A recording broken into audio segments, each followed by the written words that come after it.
এবং যাদের একটা মাত্র গুলি লাগছে তাকেও গ্যাজেটে তালিকাভুক্ত করতে লাগবে।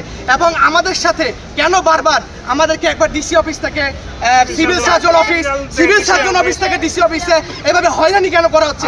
আমরা কেন বৈষম্য শিকার হবো? আবার কেন হয়রানি করা হবে? এটার জবাব আমরা চাই। গত 18 জুলাই 2024 তারিখে ঢাকা মহাখালীতে আন্দোলনরত অবস্থায় আহত হই। আমার বুকে, পিঠে, হাতে প্রায় 18টার মতো রাবার বুলেট লাগে, ঠিক আছে, এবং পুলিশের টিয়ার শেল লাগে, পুলিশের মাইক পর্যন্ত আমরা খাইছি, ঠিক আছে।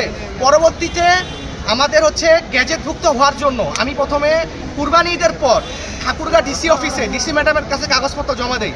সেখানে তিনি প্রায় প্রেস কনফারেন্স করে আমাদের কাগজপত্র জমা নেয় এবং আমাদের ইন্টারভিউ পর্যন্ত নেয়। পরবর্তীতে এটার কোনো আমাদেরকে পরবর্তীতে বলা হয় যে ডাকা হবে, পরবর্তীতে আমাদেরকে ঢাকা ডিসি অফিস থেকে ডাকা হয়নি, আমরা এটার কোনো খোঁজ খবরও পাইনি, ঠিক আছে। তারপর যেহেতু আমি আমার ক্ষেত্রে বলতেছি, যেহেতু আমি ঢাকায় আহত হয়েছিলাম, সেহেতু আমি ঢাকা ডিসি অফিসে কাগজপত্র জমা দিয়েছিলাম। তো সেখানে প্রায় আমার 90% কাজ হয়ে গেছিল। জাস্ট ক্যাটাগরি ভাগ করার জন্য ঠাকুরগাঁ ডিসি অফিসে আমার কাগজ আসে এবং ঠাকুরগাঁ ডিসি অফিসে আমাকে ডাকা হয় ইন্টারভিউর জন্য। আবার এটা হচ্ছে এই 1 সপ্তাহ আগের কথা। তো সেখানে ডিসি ম্যাডাম আমাদেরকে স্পষ্ট বলে দেয় যে আপনি তো সুস্থ আছেন, তাহলে আপনি গ্যাজেটভুক্ত হয়ে এখন কি করবেন। তারপরে আরেকটা প্রশ্ন, সেটা হচ্ছে আমাকে তারপরে তিনি বলেন যে এতদিন কেন আমি কাগজপত্র জমা দেইনি। আমি কুরবানি ঈদের সময় ঠিক কাগজপত্র জমা দিছি, কিন্তু সেটা রেজাল্ট আমি এখনো পাইনি। তাকে এই বিষয়ে কথা বলে তিনি বিভিন্ন রকমের তালবাহানা করে, ঠিক আছে। তো তিনি ডিরেক্ট বলতেছে যে আপনি তো সুস্থ আছেন, আপনার তো গ্যাজেট করার দরকার নেই। রমজান আমাদের বোর্ড বসে, ওখানে তখন আবার আমাকে ডাক্তার দেখে তারপরে আমরা ডিসি অফিসে যাই। ডিসি অফিসে তখন বলে যে আমরা কাগজ সব করা হয়েছে, সিভিল সার্জনে চলে গেছে, আপনি সিভিল সার্জনের কথা বলেন। সিভিল সার্জনে গেছি, বলে যে আমরা তো এই বিষয়ে কিছু জানি না, এটার সব কিছু দায়িত্ব ডিসি ম্যামের কাছে। এই শনিবারে যাচাই বাছাইয়ের জন্য একটা ডাক দেয়। যাচাই বাছাই যখন আমরা যাই, ডিসি ম্যাম আমরা যাই, তখন ডিসি ম্যামকে বলি যে ম্যাম আমরা তো আহত, আমাদের কি গ্যাজেট হবে না, আমরা কি হচ্ছে এমআইএস করতে পারবো না?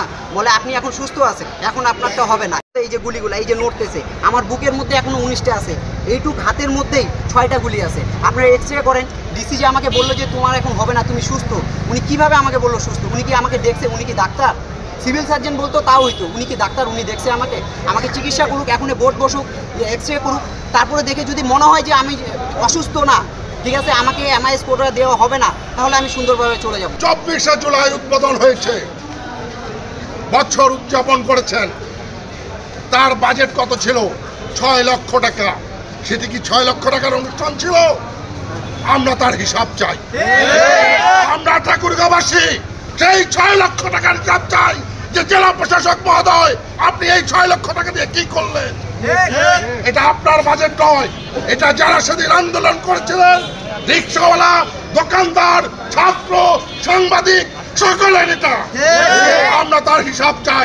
কয়েকজন ক্যাডারকে আমরা দেখছি যারা সরকারি টাকা পেয়েছে। আমি অবিলম্বে এই তালিকাটা প্রত্যাহার করে অবিলম্বে একটা নতুন তালিকা করার আহ্বান জানাচ্ছি।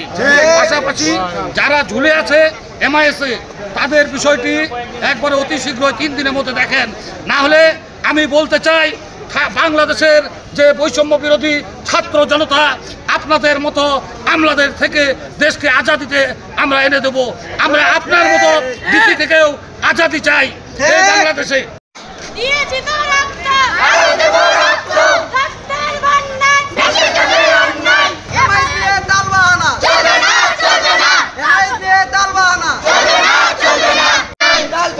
বন্ধ করো, তোর হাতে